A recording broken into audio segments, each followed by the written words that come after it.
Ouais l'équipe, salut à tous, j'espère que vous allez bien, heureux de vous retrouver pour la petite vidéo d'avant-match. Vendredi, match important à partir de 16 h en direct sur TF1 et sur beIN Sport 1, Uruguay-France, quart de finale de cette Coupe du Monde.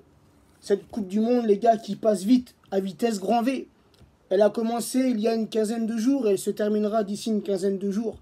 Cette Coupe du Monde passionnante, enrichissante, mais surtout une Coupe du Monde surprenante. La majorité des équipes qu'on pouvait mettre en favoris sont déjà éliminées. On repense aux champions du monde en titre, les Allemands sortis dès les phases de poule. On repense aux Espagnols, sortis récemment en huitième de finale contre les Russes au tir au but. On repense aux champions d'Europe en titre, les Portugais, sortis contre l'Uruguay 2-1. Et bien sûr, on repense à l'équipe de Léo Messi, l'Argentine, sortie par l'équipe de France en huitième de finale. Donc les gars, j'ai envie de te dire, tout est jouable pour nos Bleus. Mais faut-il encore s'imposer en quart de finale contre l'Uruguay? Les 4 dernières confrontations entre ces deux nations, 3 matchs nuls, une défaite pour nos Bleus. Et cette défaite, les gars, c'était en 2013. Uruguay-France, l'équipe de France s'était inclinée 1-0. Les Uruguayens, sur leurs 10 derniers matchs, toutes compétitions confondues, c'est 8 victoires, 1 match nul, une défaite. Et l'Uruguay, dans cette Coupe du Monde, les Uruguayens qui étaient dans le groupe A avec la Russie, l'Arabie Saoudite et l'Égypte, ils ont terminé premiers avec 9 points, 3 victoires, 0 match nul, 0 défaite, 5 buts marqués pour 0 but encaissé. L'Uruguay a fini meilleure défense des phases de poule. Donc les gars, attention, vendredi, ne pas prendre ce match à la légère.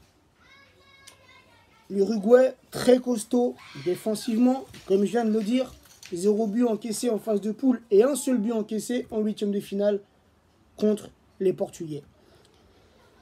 Les Uruguayens, ça construit très bien au milieu de terrain. Et les gars, offensivement, on ne présente plus les attaquants uruguayens, on les connaît par cœur. Luis Suarez, qui évolue au Barça, dans un très grand club européen. Et les gars, alors je ne sais pas s'il sera présent, mais El Matador, nous, on le connaît parfaitement. Nous, supporters parisiens, on sait que Cavani, il est capable du pire comme du meilleur. Il peut te rater le but le plus facile et il peut te mettre le but le plus difficile. Et n'oubliez pas que c'est lui qui qualifie son pays pour l'écart. C'est lui qui élimine le Portugal avec un doublé. Mais dans ce même match, Cavani qui est sorti sur blessure. Alors pour le moment, te dire si Cavani sera présent ou non contre la France, mon cœur parisien a envie de te dire oui, j'ai envie de voir jouer Cavani, ça me manque. Depuis que le championnat il est fini, on ne voit plus Cavani, tu vois ce que je veux te dire? Donc oui, j'ai envie de le voir. Mais mon cœur français a envie de te dire non. J'ai pas envie de voir Cavani, surtout si c'est le même Cavani qui a joué contre le Portugal. Donc on verra bien si Cavani sera présent ou non. Et les gars, mon petit pronostic sur, je vous l'ai dit en début de vidéo, sur les 4 derniers matchs entre ces deux nations, il y a eu 3 matchs nuls. Et les 3 matchs nuls, c'était 0-0. Et une défaite de l'équipe de France. Donc, mon petit prono, si on se base sur ces 4 derniers matchs, je verrais bien un petit match nul dans le temps réglementaire, pardon. Soit un petit 0-0, un petit 1-1, un petit 2-2. Bref, un petit match nul dans le temps réglementaire et je vois nos Bleus créer l'exploit et nous qualifier durant les prolongations. Donc voilà l'équipe. C'est un petit prono qui peut paraître un peu surprenant.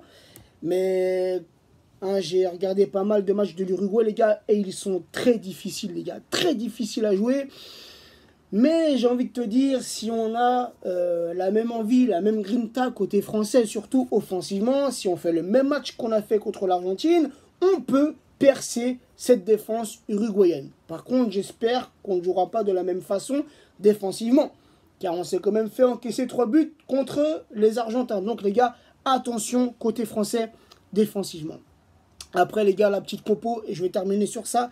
La petite compo côté français, partons sur un 4-2-3.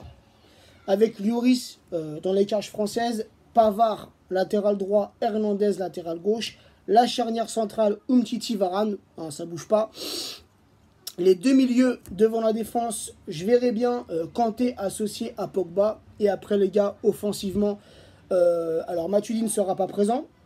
Donc pourquoi pas mettre Dembélé à gauche, Mbappé à droite, Griezmann dans ce rôle de numéro 10 et Giroud à la pointe de l'attaque. Donc voilà l'équipe, n'hésitez pas à mettre votre prono en commentaire. Mon petit prono, je le répète, un match nul dans le temps réglementaire et l'équipe de France qui s'impose durant les prolongations. Sur ce l'équipe, prenez soin de vous et à très vite. Ciao l'équipe.